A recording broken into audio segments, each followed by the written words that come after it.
রাজনীতির চূড়ান্ত হিসাব নেবেন প্রফেসর ডক্টর মোহাম্মদ ইউনূস। ইউনূস সরকার নড়ে চড়ে বসেছে।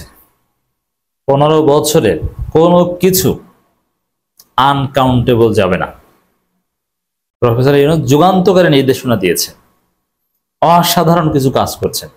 দেখেন, যখনই ইউনূস বিএনপির সেই লন্ডন সমঝোতা থেকে বের হয়ে এসেছে, তখনই প্রফেসর ইউনূস অসাধারণ কাজ করা শুরু করেছে। বিএনপির খপ্পরে পড়ে ধ্বংসের পথে গিয়েছিলেন, কিন্তু এখন লাইনে এসেছেন। 15 বছরে আওয়ামী সন্ত্রাসে নিহতদের তালিকা করার নির্দেশ প্রধান উপদেষ্টা। এর মানে রাজনীতির চূড়ান্ত হিসাব নেবেন। এবং বিএনপি কি আকাম করেছিল বিএনপির ইতিহাসে, এটা ইউনূস সরকার নেবে না, কিন্তু এটা বের হয়ে যাবে, এটা আসবে, এটা নিয়ে গবেষণা হবে। আওয়ামী লীগের 15 বছরের আকামের উপর থিসিস হবে, বিএনপির আকামের উপরও থিসিস হবে। বিএনপির শুধু গত 1 বছরের আকাম না, বিএনপি 91 থেকে 96-তে কি করেছে, 2001 থেকে 2006 তারেক রহমান কত টাকা চান্দা খেয়েছে, কোন কোন জায়গাতে, কোন কোন পেট্রোল পাম্প থেকে কত পার্সেন্ট নিয়েছে, সব কিছুর হিসাব আসবে। তারেক রহমান পেট্রোল পাম্প থেকে 10% চাঁদাবাজি খাইতেন, সব জায়গা থেকে। গিয়াসউদ্দিন মামুনরা, এমন কোন জায়গা নাই যেখান থেকে তারেক রহমান 10% চাঁদা না খাইতেন। তবে হ্যাঁ, এটা ঠিক যে তারেক রহমান মজলুম এই সেন্সে তিনি চাঁদা খাইতেন 10%, কিন্তু প্রচার হতো যে তিনি চাঁদা খান 90%। কারণ তার যে লোক, তারা 90 টাকা উঠিয়ে তাকে দিত 10 টাকা, আর বাকিগুলো তারা নিজেরা খাইতো। মানে তারেক রহমান বিএনপির পান্ডাদের নির্দেশ দিতেন যে অমুক জায়গা থেকে 10% চাঁদা আনো, মানে 100 টাকায় 10 টাকা আনো। ওরা আনতো মনে করেন যে 80 টাকা 90 টাকা, তারপর বাকিটা ওরা খেত আর 10 টাকা দিত তারেক রহমানকে। এই দিক থেকে তারেক রহমান মজলুম।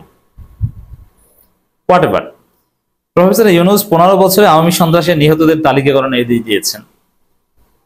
এর মানে শুধু জুলাই গণঅভ্যুত্থান না, সবকিছুর হিসাব প্রফেসর ইউনূস নেবেন।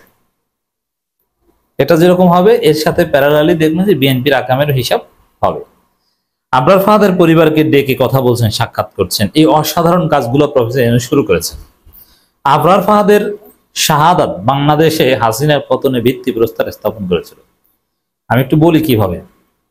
আবরার ফাহাদের হত্যার পরে এই বুয়েটে ছাত্র রাজনীতি নিষিদ্ধ হয়েছিল। সেটা ছিল আওয়ামী লীগের জন্য, শেখ হাসিনার জন্য এবং ছাত্রলীগের জন্য বড় ধাক্কা। অনেক চেষ্টা করেছিল বুয়েটে প্রতিষ্ঠা পেতে, কিন্তু পারেনি। এরপরে ঢাকা বিশ্ববিদ্যালয় ভিপি নূর বা বিভিন্ন ছাত্র, এই আসিফ নাহিদ, ওরা মুভ করতে পেরেছিল আবরার ফাহাদের হত্যাকাণ্ডের প্রতিবাদ করার মাধ্যমে। ওটা সুযোগ নিয়েছিল শিবিরেই মূলত আসিফ নাহিদদের মাধ্যমে ছাত্র শক্তি করিয়েছিল, টাকা পয়সা দিয়ে নানানভাবে। এভাবে ধীরে ধীরে ধীরে ধীরে ধীরে শিবির ক্যাম্পাসে অনেক কিছু করতে পেরেছে, যেটা আবরার ফাহাদের মৃত্যু না হলে সেই সুযোগই পেত না। এবং ওরই ধারাবাহিকতা এক পর্যায়ে হাসিনার পতন। ক্যাম্পাসগুলোতে শিবির নির্যাতন বা নানান কিছুতে আবরার ফাহাদের মৃত্যু গুরুত্বপূর্ণ ভূমিকা পালন করেছিল। এটা আল্লাহর রহমত। মানে আসলে ওদের কপালে বিপদ আছে, এই জন্য। আবার যারা হত্যা করেছে তাদের সবাই এখন ফাঁসির সেলে আছে, তারাও তো আবার রক্ষা পাচ্ছে না। এরকম আবরার ফাহাদের পরিবার, তাদেরকে ডেকে দেখেন, জামাত ইসলামের মহাসমাবেশে আবরার ফাহাদের পরিবার যায়। বুঝতে হবে জিনিসটা কি। আবরার ফাহাদ আসলেই শিবির। শিবির হত্যার পরিণতি কি হতে পারে ক্লিয়ার?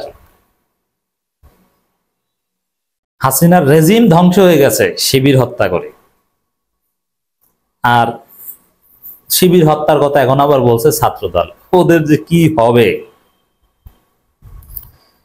15 বছরে আওয়ামী সন্ত্রাসে নিহতদের তালিকা করে নির্দেশ দিয়েছেন প্রধান উপদেষ্টা। এটা অসাধারণ। এর মধ্য দিয়ে প্রফেসর ইউনূস রাজনীতির চূড়ান্ত হিসাব নিকাশ নেবেন, সব হিসাব নিকাশ চুকাবেন।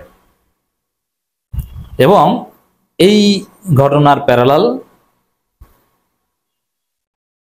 বিএনপির সব আকামের প্রোফাইলিং করা হবে। 24 জুলাই ছাত্র শ্রমিক জনতার গণঅভ্যুত্থানের আগের 15 বছরে ছাত্রলীগ সহ আওয়ামী লীগের অন্যান্য সংগঠনের সন্ত্রাসীদের হামলা ও তৎকালীন সরকারের নির্দেশ রাষ্ট্রীয় বাহিনী কর্তৃক নিহতদের তালিকা প্রস্তুতির নির্দেশ দিয়েছেন প্রধান উপদেষ্টা প্রফেসর ইউনূস। তো এইভাবে তালিকা করায় এটা দেখেন একে একে আওয়ামী লীগের হাত পা যেভাবে বাঁধা হচ্ছে, কোনো দিন আর আওয়ামী লীগ ফিরতে পারবে না, কোনো দিন না। আন্তর্জাতিকভাবে অলরেডি গণহত্যাকারী দল হিসেবে হাসিনা আওয়ামী লীগ প্রতিষ্ঠিত। আপনারা বিবিসি ওয়ার্ল্ড সার্ভিসের রিপোর্ট দেখেছেন যে হাসিনা গণহত্যাকারীর নির্দেশদাতা। আল জাজিরার রিপোর্ট দেখেছেন, বিবিসি, আল জাজিরা, অমুক তমুক কত কিছু। তাতে কি হচ্ছে? হাসিনার রাস্তা সারা পৃথিবীতে বন্ধ হয়ে যাচ্ছে। ভারতেও এখন আর মুভ করতে পারছেন না। আওয়ামী লীগের লোকজন একটা সংবাদ সম্মেলন করতে চেয়েছিল দিল্লিতে, কিন্তু মোদি করতে দেয়নি। এর মানে মোদি যদি করতে না দেয়, ভারতে বসে রাজনীতি করতে দিবে না, জাস্ট কোন রকম জীবন নিয়ে আসো থাকো, তাও আবার কখন ফেরত দেয় বলা যায় না। তাহলে বুঝলেন যে এদের সারা পৃথিবী বন্ধ। আর বাংলাদেশে সব আকামের প্রোফাইলিং করে এমন অবস্থা করা হবে, আওয়ামী লীগ আর কোনোদিন ফিরতে পারবে না। আজকে যে আওয়ামী লীগের ছেলেটার বয়স 25 বছর, এর জীবদ্দশায় আওয়ামী লীগ ফিরতে পারবে না। 75 বছর বাঁচলেও এর জীবনে আওয়ামী লীগ নৌকায় ভোট দেওয়ার মতো কোনো পরিবেশ আসবে, এটা আমরা হতে দিব না। ক্লিয়ার কথা।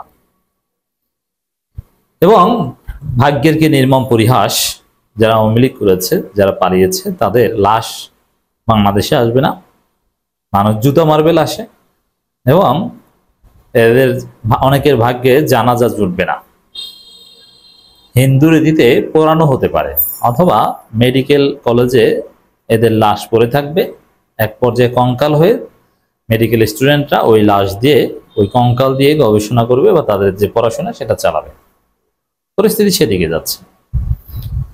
তো ইউনূস সরকার একের পর এক যে সিদ্ধান্তগুলো নিচ্ছে, আওয়ামী লীগের হাত পা চূড়ান্তভাবে বাধা হচ্ছে, এদের আর কোনো অপশন থাকছে না। নিষিদ্ধ তো করা হয়েছে, নিষিদ্ধ না করলেও এদের রাজনীতি আর ফিরত না। প্রধান উপদেষ্টা ছাত্রলীগ সন্ত্রাসী হামলায় বুয়েটের শহীদ শিক্ষার্থী আবরার ফাহাদের বাবা মোহাম্মদ বরকতুল্লাহ, ছোট ভাই আবরার ফাইয়াজ ও মামা মোহাম্মদ মোফাজ্জল হোসেনের সাথে সাক্ষাৎ করেছেন।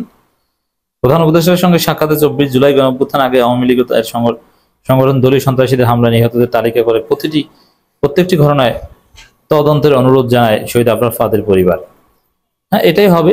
এতে দেখবেন যে আওয়ামী লীগের ওই শীর্ষ নেতাদের গুরুত্বপূর্ণ বিচার তো ট্রাইব্যুনালে হবে, এর বাইরে আওয়ামী লীগের একদম উপজেলা পর্যায় পর্যন্ত যারা আকাম করেছে প্রত্যেকের গড়ে 10 বছর করে জেল হবে।